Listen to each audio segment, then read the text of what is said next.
মেরাজের শিক্ষা ও নির্দেশনা কি? মেরাজের সবচেয়ে বড় শিক্ষার বিষয় হলো যে সলাতের গুরুত্ব এত বেশি যে আল্লাহ তাআলা সলাতের নির্দেশ দেওয়ার জন্য তিনি তার কাছে ডেকে নিয়ে গেছেন এবং 50 ওয়াক্ত সলাতের নির্দেশ দিয়েছেন। সেখান থেকে আল্লাহ তাআলা কমাতে কমাতে 5 ওয়াক্তে এনেছেন এবং এই 5 ওয়াক্ত যে আদায় করবে তাকে 50 ওয়াক্তেরই সওয়াব দেওয়া হবে বলে আল্লাহ তাআলা ওয়াদা করেছেন। বিধায় মেরাজের সবচেয়ে বড় শিক্ষা হলো যে সলাতের গুরুত্ব কত বেশি সেটা আমরা শিখতে পারি মেরাজ থেকে।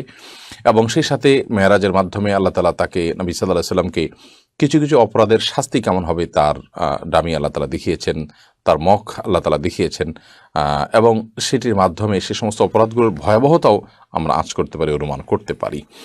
বিধায় মেরাজের সমস্ত শিক্ষাগুলো আমরা ধারণ করতে চেষ্টা করব এবং নবী সাল্লাল্লাহু আলাইহি সাল্লাম যে বার্তাগুলো এনেছেন সেই বার্তাগুলো আমরা গ্রহণ করার চেষ্টা করবো। আল্লাহ আমাদের সেই তৌফিক দান করুন। রজব মাসে শবে মেরাজ নামে একটা রাত উদযাপন করা হয়, এটা শরীআই ভিত্তিক কতটুকু?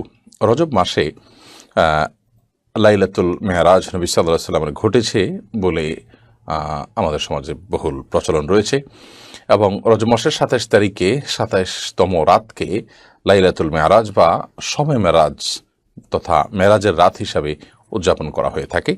মূলত নবী করিম সাল্লাল্লাহু আলাইহি ওয়াসাল্লাম মেরাজ হয়েছে, ইসরা হয়েছে, এগুলো সত্য শুধু নয় মহাসত্য এবং এই মর্মে কোরআন কারিমেতে সূরা ইসরা বনী ইসরাঈলের শুরুতে আল্লাহ তাআলা ১৫ নম্বর পারার শুরুতে ইসরা সম্পর্কে আল্লাহ বলেছেন রাত্রিকালীন ভ্রমণ আল্লাহ তাআলা করিয়েছেন তাকে অলৌকিকভাবে।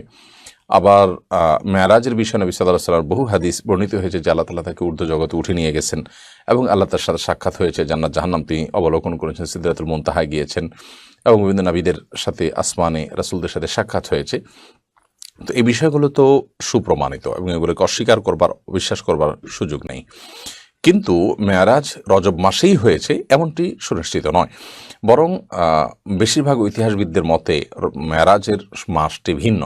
অনেকে এটাকে রবিউল আউয়াল মাসে বলেছেন, অনেকে অন্যান্য মাসের কথা বলেছেন, রজব মাসের কথাও কোনো কোনো ইতিহাসবিদরা বলেছেন। কিন্তু 27তম তারিখেই রজবের মেরাজ হয়েছে, এটাকে চূড়ান্তভাবে যেভাবে আমাদের সমাজে বলা হয়ে থাকে আসলে এভাবে এমনটি প্রমাণিত নয়। বিধায় রজব মাসের এই 27তম রাতকে মেরাজের রাত হিসাবে উদযাপন করা, প্রথমত এই রাত্রিতে মেরাজ হয়েছে সেটিরই কোনো আপনার নিশ্চিত কোনো তথ্য নেই। আবার দ্বিতীয়ত হলো যে যদি ধরেও নেওয়া হয় যে রাতে নবী সাল্লাল্লাহু আলাইহি ওয়াসাল্লাম মেরাজ হয়েছে, কিন্তু সেই মেরাজ হয়েছে হিজরতের আগে, অথচ নবী সাল্লাল্লাহু আলাইহি ওয়াসাল্লাম হিজরতের পরে অনেক বছর বেশি ছিলেন, তিনি সেই রাতকে কেন্দ্র করে প্রতি বছর কোনো বিশেষ কোনো আমল, বিশেষ কোনো কার্যক্রম তিনি কখনোই সম্পাদন করতেন বলে কোনো প্রমাণিত নয়। যার কারণে একজন ইমানদার এই রজব মাস উদযাপনের নামে 27তম রজনীতে রাত জেগে ইবাদত করা বা এটাকে কেন্দ্র করে কোনো বিশেষ কর্মসূচি পালন করা, এটি কোরআন বা হাদিস দ্বারা সমর্থিত নয় এবং নির্দিষ্ট নয়। শবে মেরাজের দিনে রোজা রাখা যাবে কিনা? অন্য দিনের মতো এই দিনটা সোমবার বৃহস্পতিবার সেই হিসাবে রোজা রাখলেন, ওকে, হতে পারে। অথবা এটা 27তম রাত মেরাজের সেদিন দিনটিতে আপনার অন্য কোনো রোজা আপনি রাখেন, তার সাথে মিলে গেল, রাখতে পারেন, কোনো অসুবিধা নেই।